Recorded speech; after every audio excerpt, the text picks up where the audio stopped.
More and more you guys hear me speaking about I am an automaton.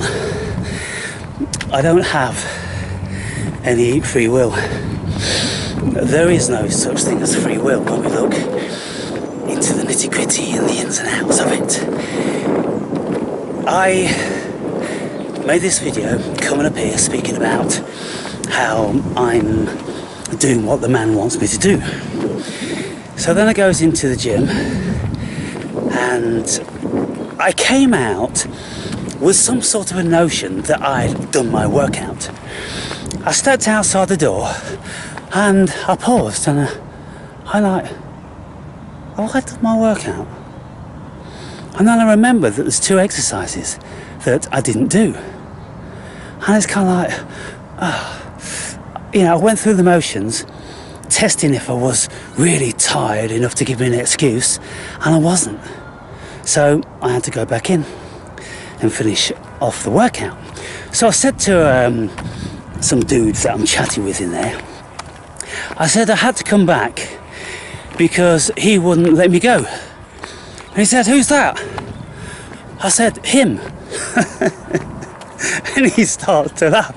I said, "That dude, when I was walking out of this gym, he got hold of my t-shirt like this and he pulled it back and arrested me like that."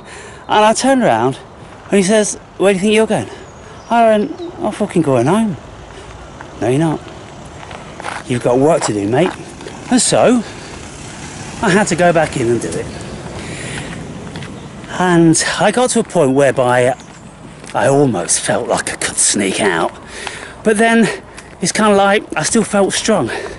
And I hadn't expired the energy, which is a necessary requirement to have a good workout. So I had to continue. And I lifted more weight than I've ever done. And this is what I'm finding. You see, we can tell ourselves that we can't do it, we can't do anything. And there's this saying in the spiritual realm that I'm not good enough, oh, you don't think you're not good enough, you're enough, and all this sort of thing. But we do have these internal dialogues that tell us that you can't do that, don't even bother trying to do that.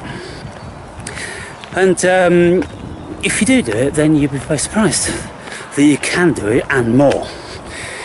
Oh, goodness me. So, well, I asked myself, why is it that you couldn't leave? Who was it actually that didn't enable you to leave?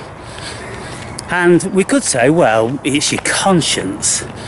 Your conscience knows that you were lazy and you didn't work out to the max. And I'm like, well, would that matter once in a while, here and there? Is that going to make any real difference to the end of the day? But my workouts are always to a certain capacity of body satiation. The body has to be satiated. It doesn't matter what the mind feels like, the body has to get its fix. And so the body wants that, and so it's kind of like, who took the ego, the mind back? The body took the ego and the mind back. So then we have to look at what Rudolf Steiner wrote about 100 years ago. As well as many other people, speaking about the physical body, the etheric body, the astral body, the spiritual body, the emotional body. We've got all these bodies, and they all have spirits. And these spirits have a life force of their own, and they have jurisdiction over these bodies. And if we don't know that, then we haven't got a clue what's going on. And as absurd as some people would think it to be, I know it to be absolutely that way. Having looked at all of these spirits very closely for a long, long time. And that's why many years ago I was saying that there isn't just one spirit in here. What fool ever conjured that one up? There's a whole myriad of spirits, and varying spirits come and go. In my book I speak about having negative attachments, actual ethereal energy forms which attach themselves to us when we are low, and they endeavour to keep us in that vibrational state as if they're feeding on that negative energy. They intend to keep us there forever. And it took me 7 years to get out, and I'm a very determined person, by the way. It took me 7 years to get out of the clasps of those evil negative gremlins. And now they can't latch onto me in any shape or form, because the vibration within my body is too powerful, it's too positive, it's too strong. But these positive energies is kind of like they know what the deal is, and they know if they become weak, then the body, whatever body it is, emotional body, if you are emotionally down, look at how negative energies will attach themselves to you and take you down further, and then they will take the physical body down by bad diet, bad sleep, by physical abuse, by drug abuse, smoking, drinking, and all these different sorts of things. These spirits will take the physical body straight down. So we have to be very careful that we protect our emotional body, as well as the physical body, as well as the ethereal body, spiritual body, and any number of other bodies. In my book I spoke about how many senses we have, and I sought out from the internet, one particular psychologist deemed there was 53 senses, but having read through them, I then, off the top of my head, reeled off another half a dozen. And so I reckon that if I contemplated, then I could reel off another 20. There is an enormous amount of senses that the human body has. We have all different sorts of ethereal senses, psychical senses, astral senses, pain body senses, emotional senses, spiritual senses. We've got a whole lot of stuff going on. This human experience is complex beyond measure. It really is. And so what I've done throughout many of my years now, I've looked at these spirits, and I've seen how spirits have come and gone. I've seen how negative energies, evil spirits have entered, very destructive ones. They've entered in, they've stayed a while, and then they've passed on, or they've been expelled. And in my book I speak about the metaphor of having a house. And in Jungian terms, when people describe in dreams a house, they are describing their house, their inner workings of their own psyche. And so when I had my metaphysical crash, all of the bodies crashed. The emotional, the physical, the ethereal, the spiritual, they all crashed. And that's probably why it took so long for me to gather them all back up again into a very heightened state of power. And but what I had to do was, I envisioned that I had a house with, let's say, like 20 rooms in it, and every single one of those rooms were occupied by squatters, bad energy. And if any of you guys have ever lived in bedsits or student accommodation, and you've got to know the varying energies coming from people who you live with, then you know you'll doubtless know a little bit of what I'm speaking about. But some of you, most of you, probably wouldn't have ever encountered a very negative, evil entity, and I've encountered quite a number of those in my day, so I know really what they feel like. And we have to evict them. we have to evict every single one of them from our house, and then we have to fumigate the rooms, we have to refurbish the rooms, we have to make them all brand new again, and then we have to rent out all of those rooms to sublets of ourselves, to better versions of ourselves. Like we rent one room out to the positive physical body, who eats well and sleeps well and works out and all those sort of things. Then you rent another room out to the emotional body, who is very careful what he listens to, who he speaks to, who he mixes with, because we can get very, very contaminated. I just saw a little brown mouse. Some of these little brown mice these days, people, they're so docile you can actually just pick them up off the ground. And apparently that's a disease that they have. It's like they don't have an awareness of what's going on around them, which makes them, of course, very vulnerable to predators. So yeah, then you rent another one out to the spiritual facet, whereby you read and listen to spiritual stuff, and you do the relevant stuff, and then you rent one out to the meditator, and all these sort of things. And so if any of you are on the road to perfection, then reading the world's first spiritual Bible will put you in the greatest of stead, because you will see how a completely broken, crushed,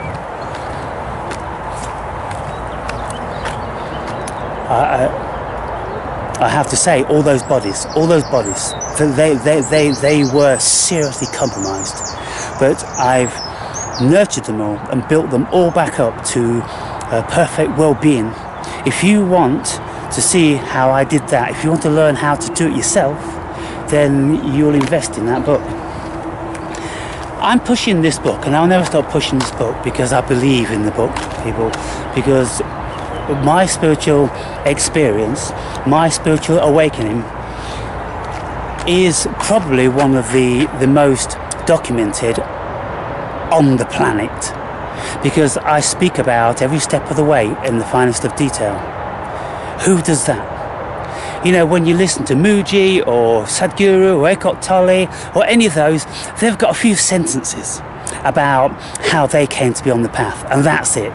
We don't know anything about these people, and particularly people like Sadhguru. He will do anything to divert the conversation away from anything personal to him. He doesn't want anyone to know anything personal about him. Why is that? What is he afraid of? And you see, Sadhguru is a very educated person, and yet he proclaims that he never went to school and he's never read any books, and in actual fact he can't even read very well. And people don't believe that for a moment, because how would he acquire all this information and knowledge if he never read the greats, the spiritual greats, and you know, the Dharma and the Buddha and the Taoist and all these things? Of course he's read them all. He's read them all. Why would he lie? Why would he maintain that? Because he wants to give this impression, the illusion of this guru thing. And when he's on stage, he literally has $5,000 worth, or maybe $20,000 worth of silk. Every garment he's got is the purest and finest of silk, and it's tailor-made and it's specific to him, because there'll be no one like it on the fucking planet. He's a very wealthy man, but he's at least 70% pretense. That's my estimation of him through watching him for many, many hours. And so what you see with the Awakened Brave, there's no pretense at all. You see exactly where this guy came from, exactly where he is, and you'll have a reasonable idea of where he thinks he's going, the much anyone can actually know. And you'll see how I turn things around. And so whether you are an alcoholic or a drug addict, or you've suffered physical, mental abuse, all these sort of things, the book will be invaluable to you. And you know, treat it like your spiritual Bible, because you can keep flitting from chapter to chapter. If you think it's too much of a daunting task to read all the way through, it's a very easy read. Like Julian said the other day, I've written the most I possibly can in prose, in basic language, so you know most people can grasp where I'm coming from. There is some esoteric words in there. There is words that you probably would never have heard of. But you know, this is the whole thing about having an education. We educate ourselves, don't we? We look the words up, and then once we've looked them up, then we know them, and then our vocabulary increases. And so, I think I'll pause before I get to all the noise down here. Yeah, just looking at myself, looking at the needs, I have to reckon the needs of these bodies. I have to reckon on the physical need. The body needs exercising. It always has done. It needs to be kept in tip-top condition. My emotional state needs a certain nurturing, and so I will nurture that through various conversations and listening to certain spiritual stuff and meditating every day, listening to 432 hertz, which soothes the brain. And then when I look at my spirit, what does my spirit need? Well, my spirit needs to have that connection with all that there is. How do I do that? Well, by looking after the body, by looking after the mind, by looking after the emotional body, by making sure my psyche doesn't get out of line, by making sure I extricate any free radical demons that, you know, come and dump their suitcase on my front doorstep. You got to keep very vigilant, all these things, and you got to keep on your case, and you cannot afford to have a moment's respite. You've always got to be on the look. And so it takes a great deal of determination in many realms, and this is why the spiritual path is a very, very arduous one, and it isn't for the faint of heart, because anybody that gives up is going to give up in so many realms. There's so much to give up on, and once you give up on one, it starts to affect all the rest of them. And before you know it, you've crashed again, and you are in a very, very difficult state of consciousness, and to come back from that, many people don't manage to do that. And so when we look at the spiritual gurus out there, there's one in a million, isn't there? There is one in a million, because you need everything it takes. And my old man used to tell me when I was growing up, he says, when you look around and you see successful people, it's not because they had 98% of what it took to be successful. They had 100%. Because if you've only got 98%, you're never going to be successful. You need it all. And, you know, I looked at that metaphor and I took it on board, and I realised that you have to have the attention to detail in every single realm of what is required. And being a human being, a spirited human being with an ego, a spirit, a soul, consciousness of varying levels, resident energy forms, parasitical energy forms, unwanted guests, you know, we have to manage all of this, and it's not easy. So maybe yourself, you'd like to talk about this. I'll put a few comments down, how you get where I'm coming from. Do you get where I'm coming from, people, or is this too complex?